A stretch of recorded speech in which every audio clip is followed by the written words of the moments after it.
এই ভিডিওতে আমি কিরশফের দ্বিতীয় সূত্র অর্থাৎ কেভিএল বা কিরশফস ভোল্টেজ ল নিয়ে আলোচনা করব। তো আলোচনার শুরুতে আমি প্রথমে কিরশফের সূত্রের স্টেটমেন্টটা কীরকম ছিল সেটা একটু বলে দিই। স্টেটমেন্টটা ছিল এরকম, দ্বিতীয় সূত্রের স্টেটমেন্ট। একটু জুম ইন করি। সার্কিটের বদ্ধ পথ বলতে আসলে লুপ বোঝানো হয়, বদ্ধ পথে সকল ভোল্টেজের বীজগাণিতিক সমষ্টি শূন্য। এই কথাটার মানে কি সেটা বোঝার আগে আমরা আরও দুই একটা টপিক আগে বোঝা লাগবে, সেটা তোমাকে সূত্রের স্টেটমেন্ট বুঝতে সাহায্য করবে। তো এই টপিকগুলো আমরা পড়ে ফেলি একটু। প্রথম কথা হচ্ছে, এই জিনিসগুলো তোমার মাথায় রাখা লাগবে যখন তুমি কিরশফের সূত্রে অ্যাপ্লাই করবা বা যে কোনো সার্কিট অ্যানালাইসিসে। এই জিনিসগুলো তোমার মাথায় থাকা জরুরি, তাহলে তোমার সার্কিট অ্যানালাইসিসটা স্ট্রং হবে। আচ্ছা, প্রথম কথা হচ্ছে, কারেন্ট সবসময় বেশি বিভব থেকে কম বিভবের দিকে যায়, অর্থাৎ তড়িৎ প্রবাহ সবসময় বেশি বিভব থেকে কম বিভবের দিকে যাবে। এটা তোমরা পড়ে আসছো আগে থেকেই, জাস্ট আমি মনে করাই দিলাম যে এই জিনিসটা মাথায় রাখা লাগবে। কারেন্ট সবসময় বেশি বিভব থেকে কম বিভবের দিকে যায়। ওকে, এই জিনিসটা মাথায় রাখবা। সেকেন্ড কথা যেটা মাথায় রাখা লাগবে সেটা হচ্ছে, রোধ ভোল্টেজ খায়, অর্থাৎ আমাদের যে রেজিস্টারগুলো থাকে সেগুলো ভোল্টেজ খায়। ভোল্টেজ খাওয়া মানে হচ্ছে তারা ভোল্টেজ খরচ করে, তাদের মধ্য দিয়ে যখন তড়িৎ প্রবাহিত হয় তখন তারা ভোল্টেজ কনজিউম করে অথবা ভোল্টেজ খেয়ে ফেলে আর কি, সোজা বাংলা ভোল্টেজ খায়। এটা মাথায় রাখা লাগবে। এরপরে এই আরেকটা কথা যেটা লিখে রাখছি এখানে, যে খাওয়ার আগে এবং খাওয়ার পরে, এই কথাটা একটু ফানি শুনতে কিন্তু কনসেপ্টটা কাজে লাগবে, খেয়াল করো। ধরো আমি আসলে কি করতে চাচ্ছি সেটা পরে বলবো, আগে চিত্রটা বুঝাই দিই তোমার। এই যে এখানে দুইজন রোধ, এই যে রোধকে আমি একটা ক্যারেক্টার দিয়ে দিছি, একটা ফিগার দিয়ে দিছি। এই হচ্ছে R1 রোধ, এই হচ্ছে R2 রোধ। R1 রোধের সামনে কিছু বাটি ভর্তি বা পাত্র ভর্তি ভোল্টেজ আছে, R2 এর সামনেও কিছু বাটি ভর্তি কিছু ভোল্টেজ আছে। ওকে, মানে রোধ যেহেতু ভোল্টেজ খায় তাহলে তো ভোল্টেজই দেওয়া লাগবে, তাই তো? ওকে, তো R1 এর সামনে যে বাটি ভর্তি ভোল্টেজগুলো আছে সে তার থেকে কিছুটা খেয়ে, অনেকটাই খেয়ে ফেলছে, অনেকটাই খেয়ে সে পাস করলো R2 এর কাছে। ওকে, R2 ওই ভোল্টেজটা পুরা সব কিছু খেয়ে খালি বাটি পাস করলো। কথা কি বোঝা গেছে? R1 এর সামনে যা ছিল সে কিছুটা খেয়ে বা অনেকটাই খেয়ে বাকি যা ছিল অবশিষ্টাংশ সেটা R2কে দিল। R2 অবশিষ্ট পুরাটাই খেয়ে খালি বাটি ফেরত দিল। এখন এই যে মানুষ দুইটা আছে, একই রকম দেখতে দুইটা ছেলে অথবা কোন একটা ক্যারেক্টার, এই যে তাদের চুল এইভাবে দিয়ে দিলাম। ওকে, সো এই ছেলেটা যদি যেহেতু এদিক থেকে আসতেছে, সে আসার সময় কী দেখবে? সে প্রথমে দেখবে খালি বাটি, পরে যখন সে এখানে আসবে সে দেখবে কিছুটা খাবার ছিল এখানে। মানে সে যদি এখানে থাকতো সে দেখতো যে এখানে কিছুটা ছিল। মানে সে যদি অতীতে চলে যায় আর কি, হিসাবটা সেরকম, সে যদি অতীতে চলে যায়, মানে সে যদি R2 রোধ খাওয়ার আগে যদি সে এখানে চলে যেত তাহলে দেখতো সে এখানে কিছু খাবার আছে। আবার যদি সে এইখানে আসতো তাহলে দেখতো পুরা বাটি ভর্তি আছে। ঠিক আছে, তার মানে এই যে ছেলেটা, এই ছেলের নাম দিলাম বয় 1। ঠিক আছে, বয় 1 যে রাস্তা ধরে হাঁটতেছে সেই রাস্তা বরাবর যদি সে হাঁটে, সে কন্টিনিউয়াসলি কিন্তু ভোল্টেজের ইনক্রিজ দেখতে পাচ্ছে। মানে সে যেখানে ছিল প্রথমে সেখানে ছিল 0 ভোল্টেজ, তারপরে সে যেখানে আসছে সেখানে কিছু একটা ভোল্টেজ পাচ্ছে সে, তারপরে সে যেখানে আসছে সেখানে আরও বেশি ভোল্টেজ পাচ্ছে। আচ্ছা, হিসাব বুঝলাম। এখন এই যে বয় 2, এই ছেলেটা যখন যাবে স্টেপ বাই স্টেপ রোধকে ক্রস করবে, তখন কি প্রথমে সে বেশি দেখছে, পরে যখন সে আসবে এখানে তখন দেখবে যে কমে গেছে, এর পরে যখন আসবে তখন দেখবে 0 হয়ে গেছে, মানে পাত্র খালি। তার মানে খেয়াল করো, দুইটা রোধের কিন্তু স্বভাবের চেঞ্জ হয় নাই, দুইটা রোধই যা খাওয়ার তাই খাইছে, যে যতটুকু খাবার ততটুকুই খাবার খাইছে। এখন কে কোন দিক থেকে আসতেছে তার উপর বেস করে কিন্তু দুইজনের অবজারভেশন দুই রকম। একজন দেখতেছে ভোল্টেজের পরিমাণ কন্টিনিউয়াসলি বাড়তেছে, আর একজন দেখতেছে ভোল্টেজের পরিমাণটা কন্টিনিউয়াসলি কমতেছে। অর্থাৎ এখান থেকে যখন সে বয় 2 এখানে আসছে কিছুটা কমে গেছে, এখান থেকে যখন সে এখানে আসছে ভোল্টেজ কমে গেছে। ওকে, এই কাহিনী বা এই বর্ণনাটা যদি তুমি বুঝে থাকো তাইলে তোমার কিরশফের সেকেন্ড লয়ের অনেকটাই বোঝা হয়ে গেছে। এখন আমরা সার্কিটে যাই। ধরো আমি প্রথমে একটা রেজিস্টর দিয়ে দেখাই, একটা রোধ আছে এরকম একটা সার্কিটে দেখাই।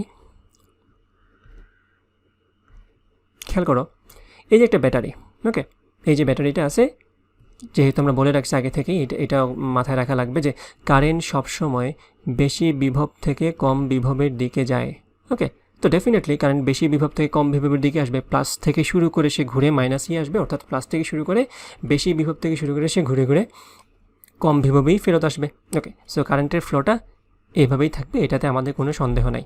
ওকে, সো খেয়াল করো এই যে এই দিক থেকে কারেন্ট আসছে, ঠিক আছে, সো কারেন্ট যে দিক থেকে আসে সেই দিকে কিন্তু ভোল্টেজ বেশি থাকে, আর কারেন্ট যেদিকে যায় সেদিকে কিন্তু ভোল্টেজ কম থাকে। এই যে লেখা আছে কারেন্ট সবসময় বেশি বিভব থেকে কম বিভবের দিকে যায়, অর্থাৎ কারেন্ট যেদিকে যায় সেদিকে ভোল্টেজ কম, আর কারেন্ট যেদিক থেকে আসে সেদিকে ভোল্টেজ বেশি। কথা কি বোঝা গেছে? আশা করি বুঝতে পারছো কথাটা। তাহলে এখানে দেখো ব্যাপারটা, কারেন্ট যদি এই দিক এ পয়েন্ট থেকে বি পয়েন্টের দিকে আসতে থাকে রোধকে অতিক্রম করে, তাহলে এবং আমি যদি এই দিক থেকে দেখতে থাকি তাহলে আমি কি দেখব? আমি দেখব যে এখানে ভোল্টেজ ছিল বেশি, এখানে ভোল্টেজ কম। অর্থাৎ আমি যদি এ থেকে বিতে আসি আমি দেখব যে ভোল্টেজটা আগে ছিল সামথিং আর এখন হয়ে গেছে something less than that one. Okay, এখানে একটু বেশি ছিল, এখানে এসে দেখব একটু কম হয়ে গেছে। আবার আমি যদি বি থেকে এ এর দিকে যাই তাহলে আমি প্রথমে এখানে দেখব একটা ভোল্টেজ এবং এখানে এসে দেখব তার চেয়ে বেশি ভোল্টেজ। কারণ কি? আমি তড়িৎ প্রবাহের উল্টা দিকে যাচ্ছি, আর তড়িৎ প্রবাহের উল্টা দিকে যাওয়ার মানেই হচ্ছে তুমি কম বিভব থেকে বেশি বিভবের দিকে যাচ্ছ। এই কথাটা একদম সুন্দর মতো মাথায় সেট করে রাখা লাগবে যে আমি যখন তড়িৎ প্রবাহের দিকে গতিশীল হব, আমি গতিশীল হব মানে আমি যখন সার্কিটকে ট্রাভার্স করব বা আমি নিজে যখন সার্কিটের একটা পয়েন্ট থেকে আরেকটা পয়েন্টের দিকে আমার কলম বা খাত যেভাবেই আমি ট্রাভার্স করতে চাই সেটা করব, তখন আমি যদি কারেন্টের দিকে যাই, তড়িৎ প্রবাহ যেদিকে হচ্ছে সেদিকে যাই, তার মানে আমি কি আমি স্টেপ বাই স্টেপ ভোল্টেজের কমতি দেখতে থাকবো, অর্থাৎ ভোল্টেজ কমতে থাকবে। কারণ কারেন্ট তো বেশি থেকে কমের দিকে যায়, তুমি তো ওই দিকেই যাচ্ছ, তুমি তো যাওয়ার পথে আস্তে আস্তে ভোল্টেজ কমতেই দেখবা। আর তুমি যদি উল্টা দিকে যাও তার মানে বুঝতেছো ঠিক উল্টা কাহিনী। তুমি যদি কারেন্টের উল্টা দিকে গতিশীল হও তাহলে তুমি দেখবা ভোল্টেজটা আস্তে আস্তে বাড়তেছে, রোধ বাই রোধ, রেজিস্টর বাই রেজিস্টর দেখবা তুমি ভোল্টেজের ইনক্রিজ হচ্ছে। অর্থাৎ যদি হ্রাস দেখো তুমি বলবে ভোল্টেজ কমে যাচ্ছে, আর তুমি যদি যাওয়ার পথে ভোল্টেজকে বৃদ্ধি পাইতে দেখো তুমি বলবে ভোল্টেজ বেড়ে যাচ্ছে। সো আমি যদি ভোল্টেজ কমে যায় সেটাকে বলবো নেগেটিভ ভোল্টেজ, আর যদি ভোল্টেজ বেড়ে যায় সেটাকে বলবো positive voltage. As simple as that. Okay, এখন আমাদের যে এই যে চিত্রটা আঁকছিলাম, রোদ দিয়ে যে চিত্র আঁকছিলাম R1 এবং R2 এর, এটা হচ্ছে এই সার্কিটটারই একটা ইলাস্ট্রেশন। ওকে, আসো এখন এটা দেখি। এটা হচ্ছে আমাদের ভোল্টেজ V। তো খেয়াল করো আমার যদি এখানে একটা গ্রাউন্ড রেখে দেই তাহলে এখানে হচ্ছে আমার 0 ভোল্ট।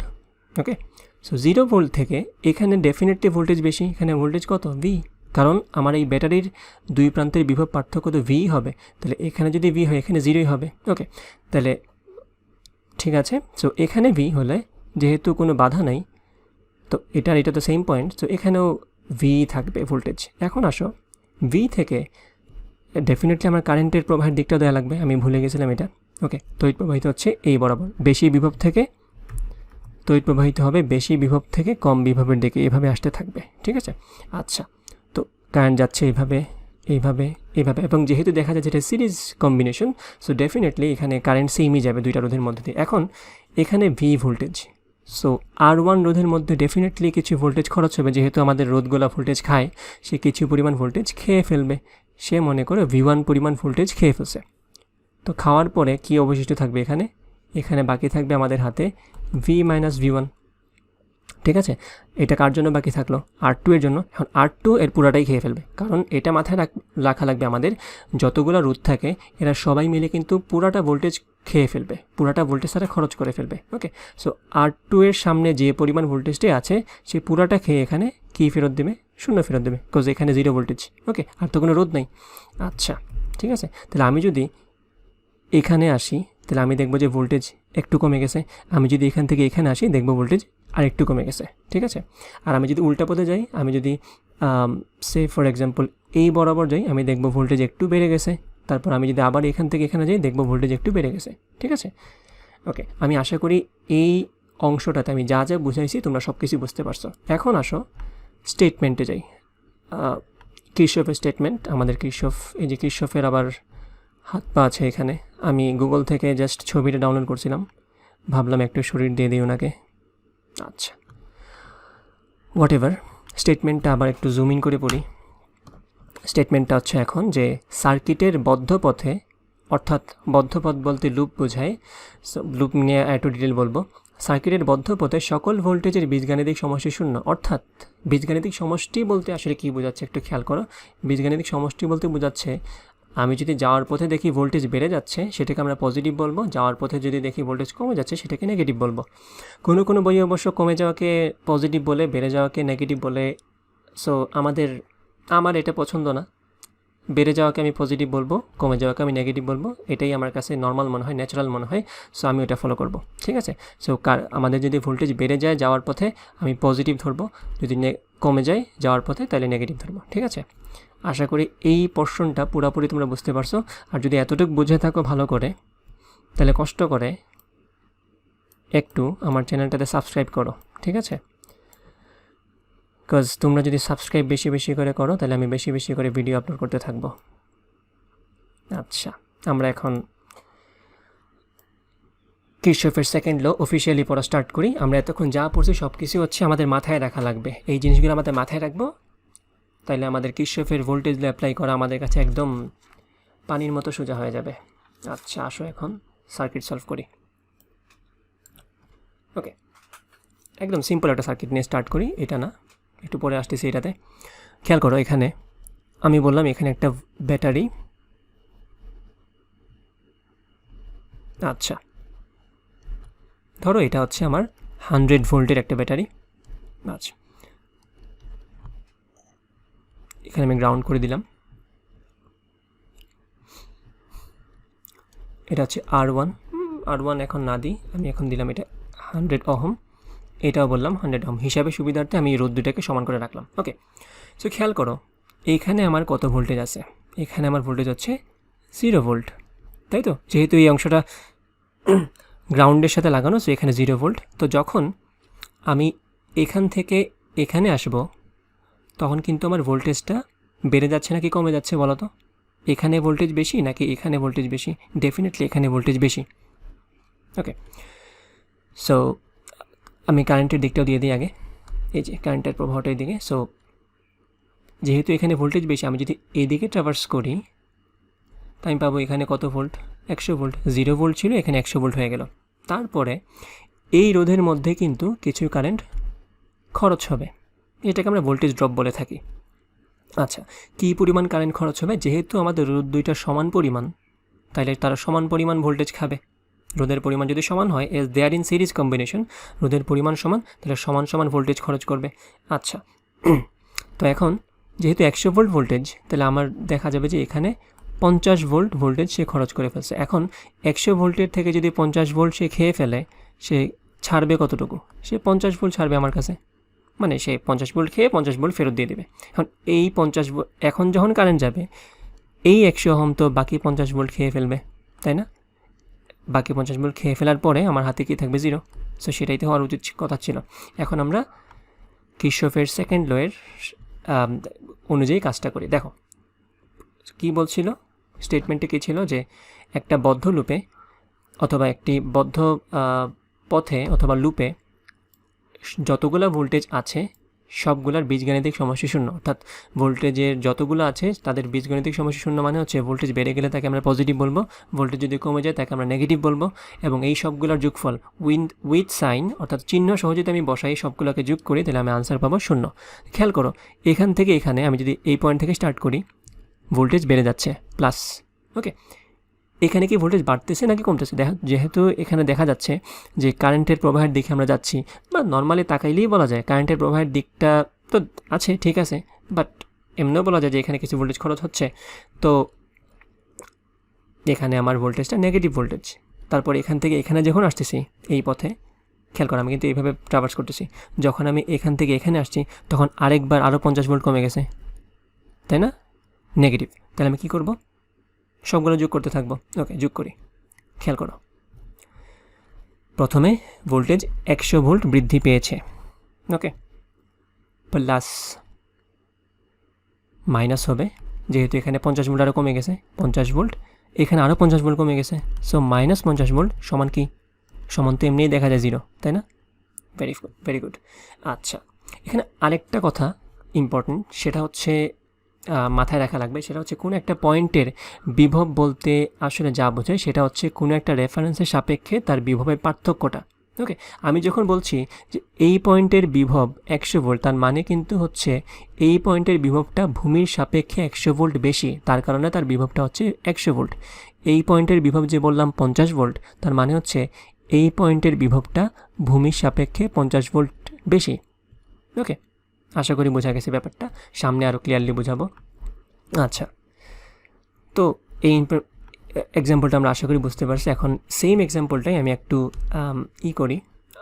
আরেকটা কথা, আমি কিন্তু জিরো থেকেই এখান থেকেই স্টার্ট করা লাগবে ব্যাপারটা এরকম না। আমি যদি চাই এখান থেকেও আমি স্টার্ট করতে পারি, আমি যদি চাই, আবার বলি, আমি যদি চাই আমি যে কোনো পয়েন্ট থেকে স্টার্ট করতে পারি, বাট শর্ত হচ্ছে তুমি যেখান থেকে স্টার্ট করবা তোমার আবার ওইখানে ব্যাক করা লাগবে। যেমন ধরো আমি জিরো থেকে স্টার্ট করেছিলাম আগের বার, আমি কিন্তু ঘুরতে ঘুরতে জিরোতেই চলে আসছি, এই পয়েন্টে আসছি, এই পয়েন্ট আর এই পয়েন্ট কিন্তু সেম পয়েন্ট, খেয়াল করবা এই পয়েন্ট এবং এই পয়েন্ট কিন্তু সেম পয়েন্ট। সো তুমি যখন লুপ বলবা একটা জিনিসকে, তোমার অবশ্যই মাথায় রাখা লাগবে যে আমি যখন কোনো একটা পথকে লুপ বলবো, সেটা মানে হচ্ছে আমি যে পয়েন্ট থেকে স্টার্ট করবো আমি এক্স্যাক্টলি সেই পয়েন্টেই ফেরত আসবো। তো আমি যদি 50 ভোল্ট বা আমি নাম দিয়ে দিই পয়েন্টগুলো, এটা হচ্ছে এ পয়েন্ট, এটা হচ্ছে বি পয়েন্ট, তো আমি যদি বি পয়েন্ট থেকে ট্রাভার্স করা স্টার্ট করি, আমার কিন্তু বি পয়েন্টেই আবার ফেরত আসা লাগবে আমি যদি ওই লুপের হিসাবটা দেখতে চাই। আমি 50 এই বি পয়েন্ট থেকে, এখানে না, আমি যে পয়েন্ট থেকে স্টার্ট করবো ওই পয়েন্টের ভোল্টেজটা লিখবো না। সো আমি লিখবো এখানে 50 থেকে আমার এখানে কি পরিমাণ ভোল্টেজ কমে গেছে দেখো তো। আমি যদি বি পয়েন্ট থেকে স্টার্ট করি, আমি যখন এখানে আসবো, আগেই বলছিলাম আমি যখন তড়িৎ প্রবাহের দিকে গতিশীল হব তখন কিন্তু আমার ভোল্টেজটা কমতে থাকে। ওকে, তো আমার কত ভোল্ট কমে গেছে? -50 ভোল্ট। আবার আসলাম এখানে, এরপরে যখন আমি এদিকে যাব 0 ভোল্ট থেকে আমার 100 ভোল্ট বৃদ্ধি পাইছে না, তা আমি কী বলবো? +100 ভোল্ট, তাই তো, বৃদ্ধি পাইছে যেহেতু এটা 100 ভোল্ট। আচ্ছা, এখন আসো, আমি যদি আবার এখানে আসতে চাই, আমার তো আবার বি পয়েন্টে আসা লাগবে। খেয়াল করবা আমি বি পয়েন্ট থেকে স্টার্ট করছিলাম, আবার ফাইনালি বিতেই ব্যাক করা লাগবে। তো যখন আমি এখানে আসব তখন এই 100 ভোল্টে যে 50 ভোল্ট খরচ হয়েছে সেটাও তো নেগেটিভ, কজ এখানেও আমার তড়িৎ প্রবাহের দিকেই যাচ্ছি, আমি তড়িৎ প্রবাহের দিকে যেহেতু যাচ্ছি, সো আমার এখানে নেগেটিভ ভোল্টেজ। তড়িৎ প্রবাহের দিকে গেলে কেন নেগেটিভ ভোল্টেজ? কারণ তড়িৎ প্রবাহের ক্ষেত্রে আমরা বেশি বিভব থেকে কম বিভবের দিকে যাই, অর্থাৎ আগের পয়েন্টে বিভব যা ছিল পরের পয়েন্টে বিভব ডেফিনেটলি তার চেয়ে কম, তার মানে আমার বিভব কমে যাচ্ছে। ওকে, তাহলে -50 ভোল্ট, দেখো তো আনসার কত আসে? 0 আসবে। তো তুমি যে পয়েন্ট থেকে যা স্টার্ট করো কোনো সমস্যা নেই, তুমি যে পয়েন্ট থেকে স্টার্ট করবা ওই পয়েন্টে যদি আবার ফেরত চলে আসো, তাহলে রেগুলার তুমি ইনক্রিজ ডিক্রিজ যদি সবগুলো যোগ করো প্লাস মাইনাস সহ, তাহলে তুমি যেটা পাবা আনসার সেটা হচ্ছে 0। ওকে, আচ্ছা, এখন আমরা সেম চিত্রটাই, সেম সার্কিটটাই আবার ড্র করব একটু। এখন সিম্বল দিয়ে দিব আর কি। ধরো বললাম এটা হচ্ছে R1, এটাকে বললাম R2, আচ্ছা গ্রাউন্ড করে দিলাম এটাকে বললাম V। আচ্ছা, আমি ধরে নিলাম যে আমার সার্কিটের প্রবাহ হচ্ছে I পরিমাণ, I প্রবাহ চলতেছে এখানে। আচ্ছা, এটাকে বললাম A পয়েন্ট, এটাকে বললাম B পয়েন্ট, যেহেতু আমরা এই 2 পয়েন্ট নিয়ে কাজ করবো মেইনলি। আচ্ছা, এখন আমি ইনিশিয়ালি ধরে নিলাম যে এই অংশটা যেহেতু গ্রাউন্ডের সাথে কানেক্টেড, তো এখানে আমার 0 ভোল্ট ইনিশিয়ালি আমরা ধরে নিলাম সেটা। আচ্ছা, এখন খেয়াল করো, আমি যদি এখন কার্শফের দ্বিতীয় সূত্র অ্যাপ্লাই করি, খেয়াল করো এখান থেকে যখন আমি এখানে আসছি আমার ভোল্টেজ কতটুকু বাড়তেছে?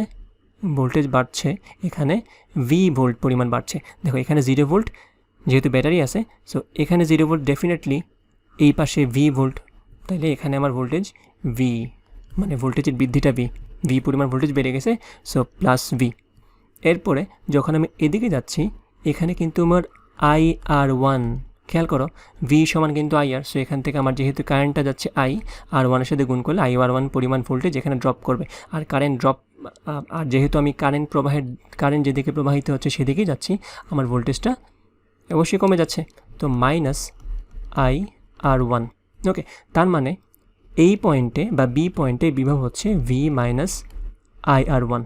এরপরে এখানে সামনে আমার আরেকটা রোধ আছে, সেটা হচ্ছে R2। তো এখানেও আমার I পরিমাণ যেহেতু প্রবাহ, এখানে কি পরিমাণ ভোল্টেজ ড্রপ করবে? এখানেও ড্রপ করবে, I তো প্রবাহ, এখানেও IR2 পরিমাণ ভোল্টেজ এখানে ড্রপ করবে। তো আবার দেখো, যেহেতু IR2 পরিমাণ ভোল্টেজ ড্রপ করছে আর আমি তড়িৎ প্রবাহের দিকেই যাচ্ছি, তার মানে কি এখান থেকে এখানে ভোল্টেজ কম, তো ভোল্টেজটা কী পরিমাণ কমে যাবে এখান থেকে এখানে? IR2 পরিমাণ, ঠিক আছে, সমান কি, সমান হচ্ছে 0। সূত্র যা বলছিল আমরা তাই করছি। আমি জাস্ট দেখো, আমি 0 থেকে স্টার্ট করছিলাম, আবার 0তেই ব্যাক করছি, বা এ পয়েন্টে স্টার্ট করছিলাম, এটাকে কিন্তু এ পয়েন্টই বলা যায়। আমি যে পয়েন্ট থেকে স্টার্ট করছি ওই পয়েন্টে যেহেতু ব্যাক করছি, সো ডেফিনেটলি আমি কিরশফের সেকেন্ড ল অ্যাপ্লাই করেছি। ওকে, বুঝলাম ব্যাপারটা। এখন আসো আরেকটু সুন্দর ব্যবহার দেখাই কিরশফের সেকেন্ড ল এর। ধরো তোমাকে বলল যে বি পয়েন্টের বিভব কত, এইরকম একটা সার্কিট দিয়ে তোমাকে প্রশ্ন করলো VB is equal to what. এখন এই জিনিসটা মাথায় রাখা লাগবে, যখনই তোমাকে কোনো পয়েন্টের বিভব বের করতে বলবে, তার মানে হচ্ছে তোমাকে কোনো একটা পয়েন্টের সাপেক্ষে ওই পয়েন্টের বিভব বের করতে বলছে। কারণ কোনো পয়েন্টের বিভব বলতে আসলে কিছু নয়, আমরা কিন্তু বিভব মাপতে পারি না, আমরা যেটা মাপি সেটা হচ্ছে বিভব পার্থক্য। অর্থাৎ বি পয়েন্টের বিভব তোমাকে বের করতে বলছে, এর মানে হচ্ছে যদি অন্য কোনো রেফারেন্স পয়েন্ট না দিয়ে থাকে তাহলে তোমার ধরে নেওয়া লাগবে রেফারেন্সটা হচ্ছে তোমার গ্রাউন্ড, যেখানে আমরা এই যে এ পয়েন্টটাকে গ্রাউন্ড ধরে নিছি, এই যে গ্রাউন্ডের সাথে কানেক্টেড। তাহলে এ পয়েন্টের সাথে বি পয়েন্টের বিভব পার্থক্যটা তোমাকে টেকনিক্যালি বের করতে বলছে। অর্থাৎ তোমার কাছে যেটা চাচ্ছে তারা, সেটা হচ্ছে VB minus VA is equal to what. Okay, so আমি এটা নিয়ে কাজ করি। তাহলে বি পয়েন্টের বিভব কত দেখা যায়? বি পয়েন্টের বিভব দেখো তো, বি পয়েন্টের বিভব হচ্ছে V minus IR1, because R1 রোধের মধ্যে ভোল্টেজ যতটুকু ড্রপ করছিল তারপরে যা অবশিষ্ট ছিল সেটাই তো বি পয়েন্টের বিভব। তাহলে বি পয়েন্টের বিভব হচ্ছে ভি মাইনাস IR1। ওকে, তাহলে লিখে ফেলি এখানে, এটা হচ্ছে ভি মাইনাস IR1। ওকে, মাইনাস এ পয়েন্টের বিভব কত? 0। তাহলে বি পয়েন্টের সাথে এ পয়েন্টের বিভব পার্থক্য কত দাঁড়ালো? V minus IR1। ঠিক আছে, এটাকে আমরা রাখলাম এইভাবে। ওকে, আমি লিখলাম এখানে ভিবি মাইনাস ভিএ সমান এটা, অথবা এটাকে এইভাবে না লিখে এইভাবে লিখে দেওয়া যায় ভি মাইনাস IR1। এটাই হচ্ছে বি পয়েন্টের বিভব।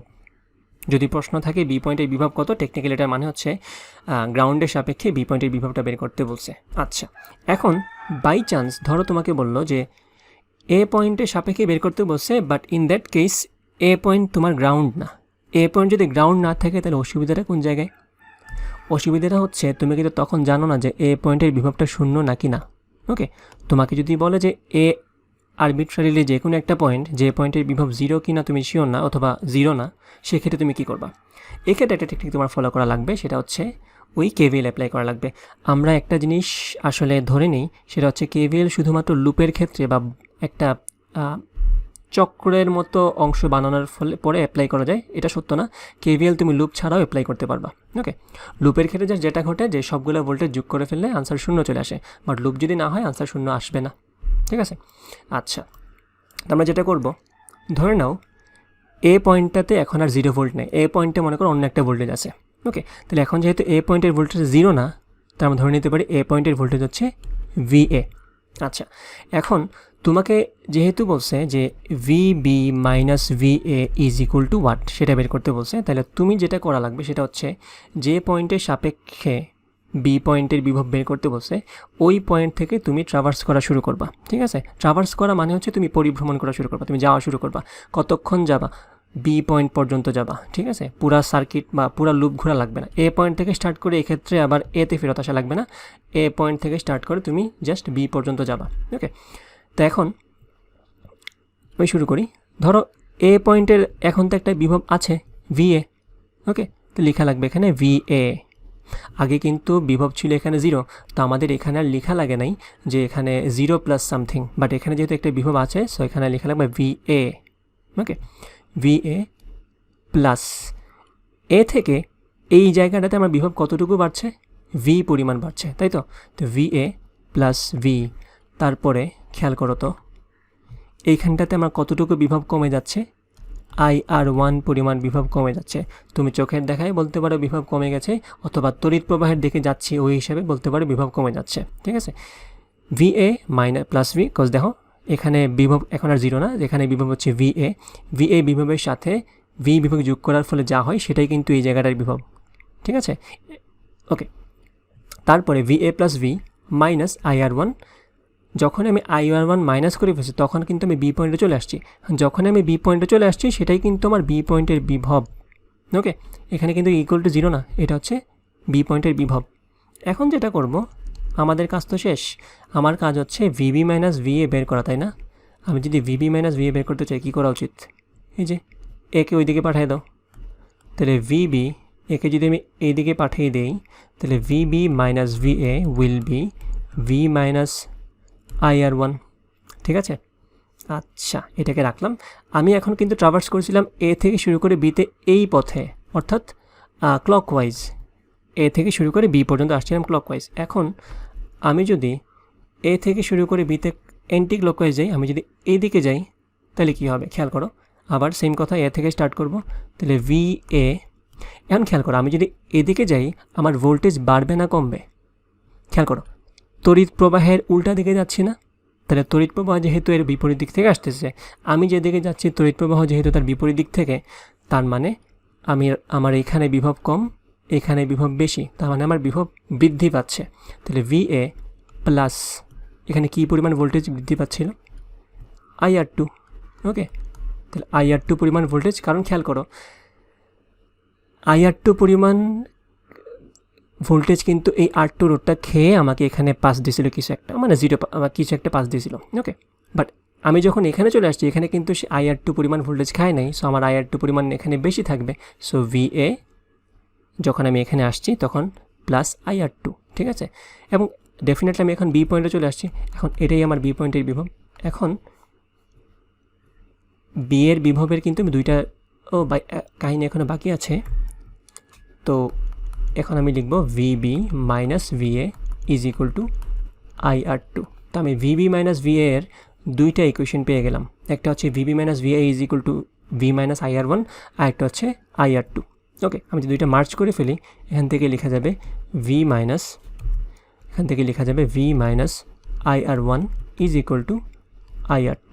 তো আমি এখান থেকে লিখতে পারি ভি ইজ ইকুয়াল টু, এই IR1কে যদি আমি ডান পাশে নিয়ে যাই সেটা হয়ে যাবে প্লাস IR1, আই কমন যাবে I into R1 plus R2। খেয়াল করে একটা মজার জিনিস কিন্তু, এই যে কিরশফের ল অ্যাপ্লাই করলাম, এ থেকে বি পয়েন্টে আসলাম ক্লকওয়াইজ, এ থেকে বি পয়েন্টে আসলাম অ্যান্টি ক্লকওয়াইজ, দুই ক্ষেত্রে আমরা এ এবং বি এর মধ্যে বিভব পার্থক্য বের করলাম। বের করে দুইটা সূত্র একসাথে করে আমি পাচ্ছি V is equal two I into R1 plus R2, অর্থাৎ আমাদের যে ব্যাটারি, সেই ব্যাটারির বিভব হচ্ছে তড়িৎ প্রবাহ ইন্টু R1 প্লাস R2, যেটা আমরা ওহমের সূত্র থেকেও পেয়ে থাকি, কিরশফের সূত্র দিয়েও সেটা পেয়ে গেলাম। বাট এখানে মজার জিনিস হচ্ছে আমরা একদম লুপের ক্ষেত্রে যে সূত্রটা অ্যাপ্লাই করছিলাম, এই যে লুপের ক্ষেত্রে এ থেকে শুরু করে আবার এতে ফেরত আসছিলাম, আমাদের total voltage rise, voltage drop, মানে ভোল্টেজের বৃদ্ধি কম সব কিছু মিলিয়ে আমাদের আনসার কত আসছিল? 0। সেটাই তো আসার কথা ছিল, কিরশফের সেকেন্ড লর বিষয়বস্তু এটা। তো আমি যদি এই সূত্রটাকে একটু সোজা করি, দেখো আমি যদি এই মাইনাস IR1 আর এই মাইনাস IR2কে ডান দিকে নিয়ে যাই, দুইটাই পজিটিভ হয়ে যাবে। সো IR1 প্লাস IR2, তা আমি যদি I কমন নেই, I into R1 plus R2। খেয়াল করো এটাও কিন্তু exactly same equation age we got this one. ঠিক আছে, দুইটাই কিন্তু সেম ইকুয়েশন। এই যে খেয়াল করো, একটু ছোটো করি, সেম ইকুয়েশন। তার মানে বুঝছো, তার মানে হচ্ছে তুমি যদি KVL এর অ্যাপ্লিকেশনটা ঠিকমতো করতে পারো, তুমি কোন পয়েন্ট থেকে স্টার্ট করছো সেটা ব্যাপার না, তুমি কোন দিকে ভ্রমণ করছো সেটা ব্যাপার না, তুমি যদি ভোল্টেজ বেড়ে যাচ্ছে কিনা বা ভোল্টেজ কমে যাচ্ছে কিনা এই কনসেপ্টটা ঠিকমতো ক্লিয়ার করে ফেলতে পারো, তোমার জন্য কিরশফের ভোল্টেজ ল অ্যাপ্লাই করার কোনো ব্যাপারই না। সো আমি এই ভিডিওতে শুধুমাত্র যেটা দেখানো ট্রাই করছি সেটা হচ্ছে তোমাদের এই যে ভোল্টেজ ড্রপ, ভোল্টেজ রাইজ, ভোল্টেজের কোন একটা পথে পরিভ্রমণ করলে আমার যে ভোল্টেজ বেড়ে যাইতে পারে বা কমে যেতে পারে সেই হিসাবগুলো বোঝানোর চেষ্টা করেছি। তুমি যে পথে পরিভ্রমণ করো তোমার ইচ্ছা, at the end of the day তোমার যদি কনসেপ্ট ক্লিয়ার থাকে তুমি কিরশফের সূত্র অ্যাপ্লাই করতে পারবা। তারপরেও আমি পরের যে ভিডিওটা বানাবো সেই ভিডিওতে আমি কিরশফের সূত্র অ্যাপ্লাই করে যে পরীক্ষায় যে ম্যাথগুলো আসে বা কমপ্লেক্স যে ম্যাথগুলো আসে সেই ম্যাথগুলো সলভ করার ট্রাই করব। এবং সেই ক্ষেত্রে আমাদের KVL KCL দুইটাই লাগবে, শুধুমাত্র KVL দিয়ে কাজ করা যায় না, আমাদের KCL ইউজ করা লাগে। সো কিরশফের প্রথম এবং দ্বিতীয় সূত্র মিক্স করে আমরা প্রবলেমগুলো সলভ করব। সো আশা করি এই ভিডিওটা তো তোমরা সবাই বুঝতে পারছো। ওকে, সো নেক্সট ভিডিওতে ইনশাল্লাহ কথা হবে। আল্লাহ হাফিজ।